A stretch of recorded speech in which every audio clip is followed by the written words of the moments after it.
Bonjour! Dans cette capsule, nous allons aborder la manière d'accéder à votre portfolio. D'abord, assurez-vous d'avoir un ordinateur, une tablette ou un téléphone à votre disposition. Ensuite, vous devez installer l'application Microsoft Teams si ce n'est pas déjà fait.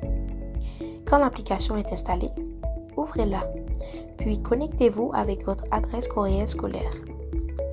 Une fois connecté, allez dans vos équipes Teams et sélectionnez l'équipe qui s'appelle Cohorte. C'est dans cette équipe que vous allez trouver tout ce dont vous avez besoin pour votre portfolio. Une fois sur cette équipe, vous allez cliquer sur Généralité. Normalement, vous devriez voir apparaître un petit mot de bienvenue. Ensuite, regardez en haut de votre écran. Vous allez voir une barre avec Publications, Fichiers et autres. Vous allez cliquer sur Autres parce que c'est là que se trouvent les applications auxquelles vous pouvez accéder.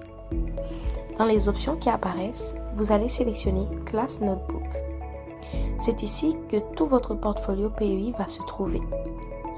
Quand vous arrivez dans le Class Notebook, il se présente un peu comme un cartable numérique. Vous allez voir complètement à gauche une colonne où il y a 3 petits livres. Cliquez dessus pour ouvrir le menu. Lorsque vous cliquerez sur le petit livre, 3 onglets vont apparaître. Dans un premier temps, vous devrez appuyer sur celui où il y a votre nom. En cliquant dessus, vous allez voir apparaître vos années de secondaire, par exemple, secondaire 1, 2, 3, 4 ou 5. Vous devriez voir votre année actuelle ainsi que celle que vous avez complétée. Ensuite, si vous cliquez sur votre niveau scolaire actuel, par exemple secondaire 5, vous allez voir apparaître plusieurs onglets tels que Sortie éducative, Profil de la communauté d'apprentissage de l'IB, Engagement auprès de la communauté, Approche de l'apprentissage, Activités pédagogiques. Ces différents onglets représentent les différentes sections où vous devrez ajouter vos travaux, vos réflexions et vos activités tout au long de votre parcours scolaire. En cliquant dessus, vous allez voir que c'est vide et c'est tout à fait normal puisque c'est vous qui allez remplir ces sections. Vous vous posez peut-être une question, mais qu'est-ce que j'écris dedans? Eh bien, pas de stress, on a une solution pour vous. Vous vous souvenez des 3 petits onglets au début? Cette fois-ci, vous allez cliquer sur celui de la bibliothèque de contenu. La bibliothèque de contenu contient plusieurs onglets. Vous êtes dans votre section de réflexion sortie éducative et vous ne savez pas quoi écrire?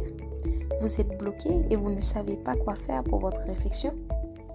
Eh bien, vous allez dans la bibliothèque de contenu, vous cherchez l'onglet sortie éducative et là, vous allez trouver des réflexions guidées pour toutes sortes de sorties. Théâtre, en voyage, etc. Vous pouvez copier-coller la réflexion guidée dans votre section personnelle et simplement répondre aux questions selon ce que vous avez vécu et appris. Vous pouvez aussi décider de créer votre propre réflexion, inventer vos questions ou écrire librement. Et sachez que vous pouvez être créatif. Vous pouvez faire votre travail sous forme de texte, message vocal, vidéo, ajouter des couleurs. Bref, vous faites comme vous voulez. C'est un peu comme un journal intime, mais pas si intime que ça. N'oubliez pas que tous vos professeurs y ont accès. Et en fait, c'est le même principe pour tout. Dès que vous ne savez pas quoi écrire dans vos réflexions ou que vous ne savez pas comment commencer, vous retournez tout simplement dans la bibliothèque de contenu. Cette section est vraiment là pour vous guider.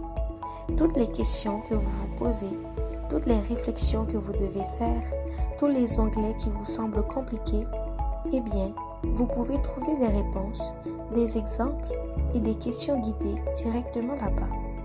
Il y a un onglet pour chaque thème, les sorties éducatives, l'engagement auprès de la communauté, les approches de l'apprentissage, les activités pédagogiques, bref. Peu importe la réflexion que vous devez faire, il y aura un onglet dans la bibliothèque de contenu qui va vous aider à comprendre quoi écrire. Finalement, sachez que l'application OneNote est fortement recommandée. Le fonctionnement est exactement le même, donc si vous avez l'opportunité de l'installer, faites-le. Ça va rendre votre travail plus simple et plus pratique. Et voilà, vous êtes enfin prête à utiliser votre portfolio numérique.